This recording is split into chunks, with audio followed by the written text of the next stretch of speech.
Hello mga kababayan, magandang araw po sa inyo lahat dyan. So, kumusta po kayo? So, ayan mga kababayan, no, medyo matagal-tagal po ako hindi nakapag-vlog. So, maraming salamat din naman sa mga pamangkin ko dahil sila po yung nagpapatuloy po sa pagbablog sa aking channel. So, ayan mga kababayan, baka magtaka kayo bakit pa iba-iba po yung mga yung mga character sa aking YouTube channel dahil po tinutulungan ko nila ako mag-vlog yung mga pamangkin ko dahil hindi naman natin maiwasan yung panahon na medyo masama po yung ating pakiramdam. Sama. So, lalong-lalo na po sa akin mga kababayan dahil yung mama ko po ay nagkasakit si mama, yan si mother.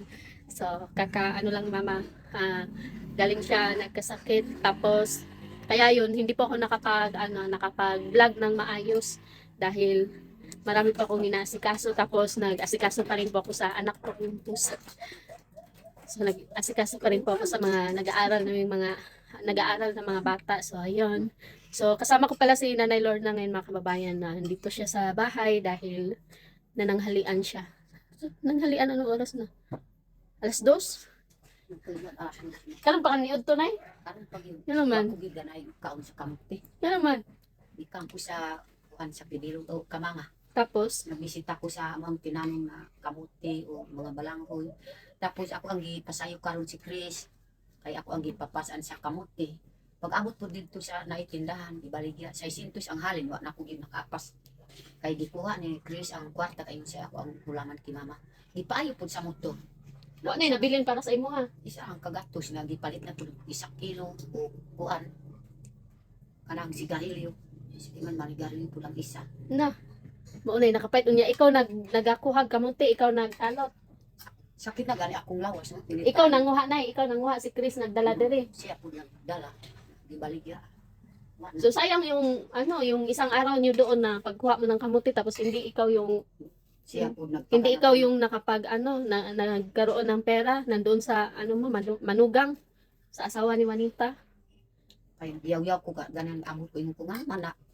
Ibis na muna yun. Paning kamot ko nagtulog na ko dito sa kamanga kay na may mga karaan akong tinanong ng kamuti.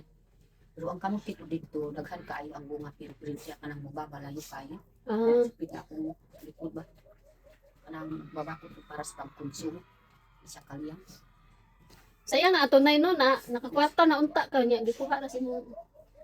Naon sa Sayang gani. napa nagtrabaho pas ka restaurant Kung ang mga pisabayin ko mabalik ko dito. si Juanita. Na ako dito ba? Ikaw magbantay kang Juanita. Kay mo kuan man ingon po siya bulog ng kwarta para ipapayat mo bas. Na ako magpailista ng 600. Mo 500. Dapat dili ka magpapildi na sa imong mga kuan. Dapat hindi ka magpapatalo sa mga sa iyo kasi hirap kaya yung buhay ngayon. Ang hirap nga kitain ng pera ngayon. Gan. Siya po nang kuan wa una na way bugas. Tingnan mo, sayang din yun. Makabili na kayo niyan ng ilang kilo din yan. Abi na gyud ni Chris na ako ang gihatag na ako ang gipapasan mao gyud. Makakabili na sana kayo ng 10 kilong bigas. Wan kay kuan man 600. Tapos yung kakainin nyo ngayon is kamote. Kamuti na lang. Kay di kuan man to kaayo mo to ang kwarta. Ang mais ninyo na dito sa Langgoy, kumusta?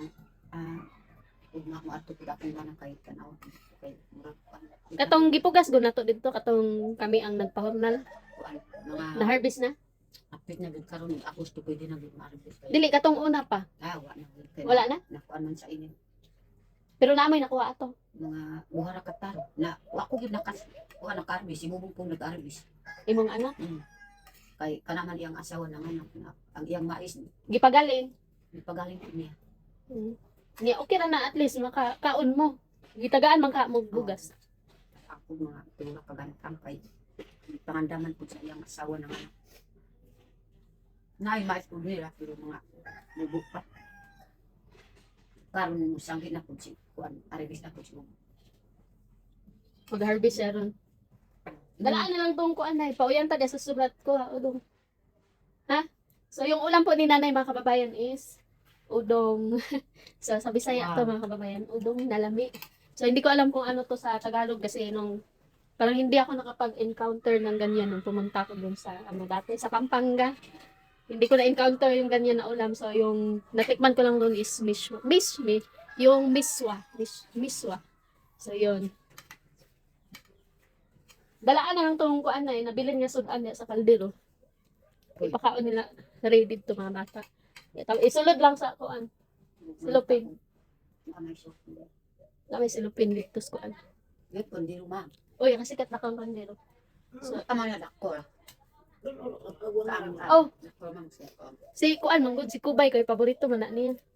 Kaya yan yung niluto ko. So, yung favorite ko kasi yan ni Kubay mga kababayan. Kaya yan po yung niluto ko kaninang tanghalian. Kasi baka hindi kakain yung si Kubay. Kasi wala akong ibang maisip na maluto. Kasi busy po ako kanina. Nag-ano po kami ng kawayan. So, ayun. So, ngayon mga kababayan, pupunta muna ako dun sa pinagawaan namin ng kulungan ng manok. So, puntahan ko muna si June doon. Dahil nauna na po siya kanina pa. So, kanina pa po kami doon. Umaga. Tapos ngayon, bumalik ako dito dahil nagluluto ako para tanghalian ng mga bata. So ayan, naabutan ako ni Nanay Lorna. So sabi ni Nanay, nagugutom din daw po siya. So ayan, Kapit na ko gimahul kay kriman pud mama kung paborito ang utong ba. syempre mga kababayan, kapag hindi naman si Nanay lang po yung pinapakain namin dito kapag merong nagugutom na pupunta dito sa bahay, kapag meron lang po talagang pagkain. So papakainin po natin yun. So kasi sayang naman kapag hindi napakain yung baka matapon lang. So, ayan, pupunta muna ako dun sa kabila mga kababayan. Abangan niyo po yung video namin ni June. Kasi gawa po siya ng kulungan ng baboy. Maatos ako dito na So, magpaalam na tayo. Kung kuan po si ma'am kanang ako pag nakapoy mo bang kulit. Sakit man pud ako lang. Sunod na. Magunsa man pud ka dito. Bang ko gid trabaho sila lang. Sunod na maadto dito. Dalaon na nimong saging nay. Oh. Saan na nimo? Ipakaon na unta na kog kuan, baboy. Sayang. Papakain ko na sana sa baboy yung saging. Kukunin daw ni Nanay Lorna. So, ayan mga kababayan, punta muna ako doon sa kabila. Let's go! Si Mama, magpaalam muna ako ni Mama. Bye-bye tayo, bye-bye! Masama po yung pakiramdam ni Mama mga kababayan, kaya hindi po ako nakapag-vlog kasi nawala po ako sa concentration. Kasi ako lang po kasi mag-isa dito. Buti na lang po at si June po yung nakakasama ko po dito ay dito na po siya natutulog dito sa bahay para meron kami mga kasama dito na lalaki. So ayan, tinutulungan din niya ako sa mga gawain, ganun. Pukala na to na pag kuha itong silog to. Ipakakon dito. Punta na ako doon. So ayan mga kababayan, nandito na po kami sa area kung saan kami gumawa ng kulungan ng manok. Ayan. Sama ko si Rosvine. Tapos, meron akong nakita ditong unggoy. Yan, si June, naging unggoy na. So, ito na po yung gagawin naming kulungan ng manok. Kulungan ng manok. So, ayan mga kababayan, oh, yan. So, bukas, manguha na kami ng kugon. So, kugon lang po yung atip namin para malamig po sa manok. Kasi dito, i-repurp din po namin yan para sa mga manok. Yan. Tapos bukas, bibili na po kami ng cyclone mga kababayan para ipaikot po namin dito. Para makagala po yung ating mga manok. Tapos ito naman si Rosevine, bukas mga kababayan. Wala na to sa vlog ko. Dahil babalik na po siya ng Davao. So, mag-aaral na po siya doon. So, good luck sa'yo. Naka-survive na dyan siya. Alam niyo mga kababayan, buti na lang at nakapag-survive po siya hanggang malapit na makapagtapos. Tapos. So, ayan, kunting tiis na lang po ito si Rosevine. Matatapos na ang kanyang chapter. Ay, opos ka vlog. Mais mga kababayan. Kanina buot to pag alis namin doon sa bahay. Kaya lang, may nadaanan ako mga friends, mga kaibigan. So ayun, hanggang ito na lang po yung natira sa akin mga kababayan. Gusto kaya to?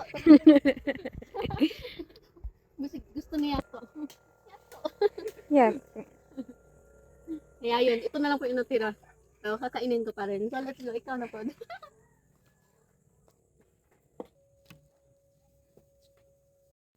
At ayun mga kababayan, ito na po yung update para sa kulungan ng manok. Tapos, ganyan po yung ginawa nila. Yung naka-layered po. Layered?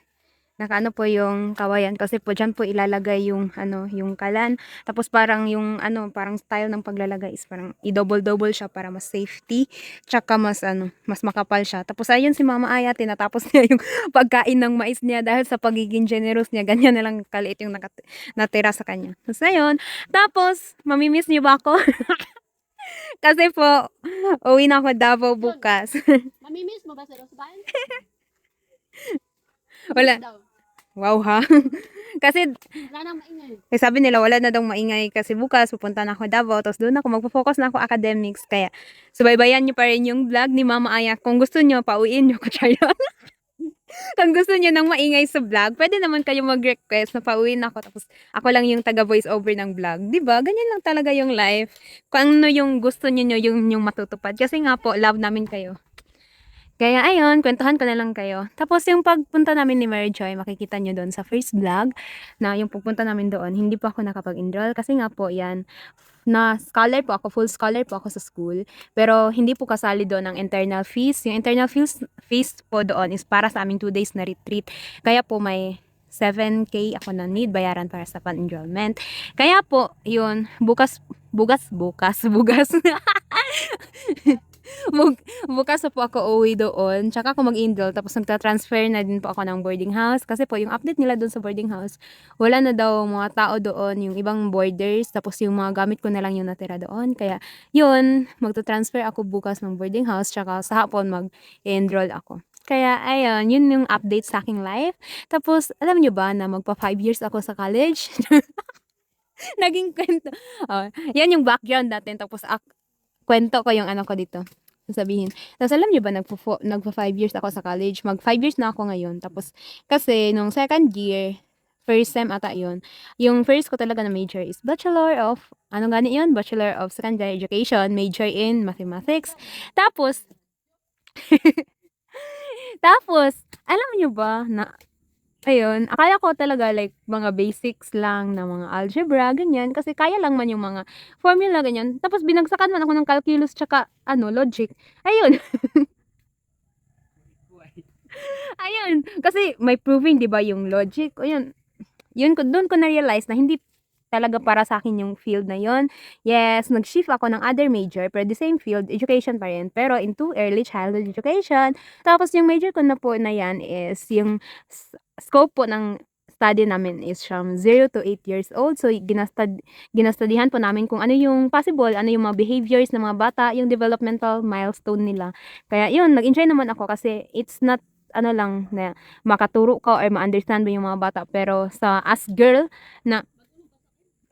na gusto mag-take ng ganyan na major is parang helpful naman siya kasi for motherhood. Kasi po, doon sa major na yon iti-teach sa'yo yung mga, different positions of breastfeeding, ganyan. Tapos, ano yung mga possible na pag ma-pregnant ka, ano yung possible na mga factors, internal and external factors na maka-affect sa pregnancy mo. Kaya ma-avoid mo yun kung ano yung do's and don'ts doon. Tapos, ayan si Mama Ayo. Sabi niya, ano naman sinasabi mo dyan sa vlog?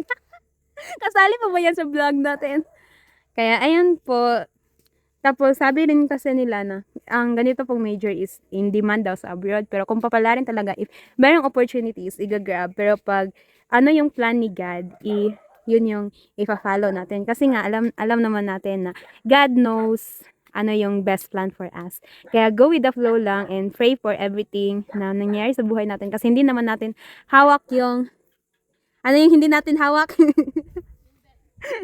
Hindi daw natin hawak yung beat. So, yun. Hindi naman natin hawak ang yung kapalaran natin. Pero, may magagawa tayo para maging better yung future natin. Kaya, yun. Tapos, sinabihan ako ni Mama Aya na doon daw ako mag-video kasama siya. Tapos, ako daw yung story ko daw yung kasi daw, para makita niyo daw yung magandang view. Charan! O, tingnan mo. Kaba si Mama Aya. So, sabi ni Mama Aya, bahala na daw ako dito, nag-storytelling. Nag-story ako about life, basta naka-video daw sa kanya. Grabe ka man. Grabe. Ayan na yung video. Buon na. Inuubo na si Mama Aya ninyo. At ito naman si June. Magunsa lang ka June, mag third year na ka no. At ayan naman si June. Lilinisin namin tong tukal mga kababayan para dito namin ano yung cyclone. Alam niyo ba po na sobrang sipag talaga ni Mama Aya. Noon pa man hanggang ngayon. Noon.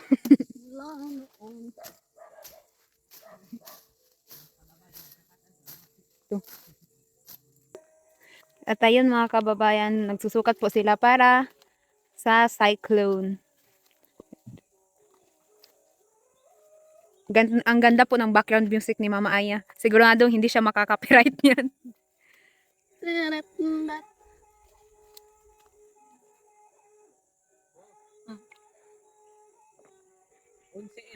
Unse. 11 doon, Paano mo 11. nalaman na 11? Saan yung sukat? Yung sukat din daan. Appears ito. Sakla ha.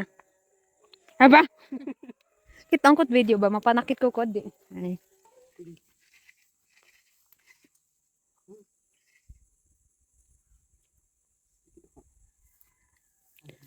At ayun mga kababayan, naliligaw na si June sa numero.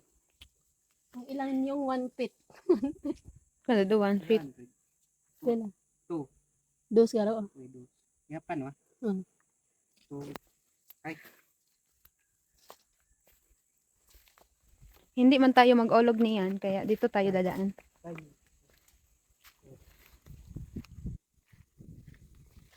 Tapos, ito po si Mama Aya.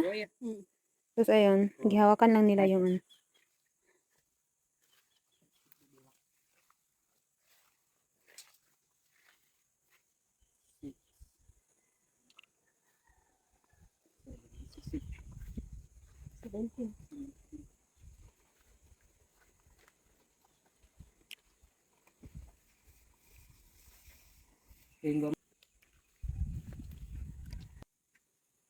So, ayan mga kababayan, abangan niyo po yung gagawin naming kulungan ng manok. So, maraming salamat po kay Ma'am Tess na siya po yung nagpadala ng budget para po sa kanyang mga scholars. So, yun.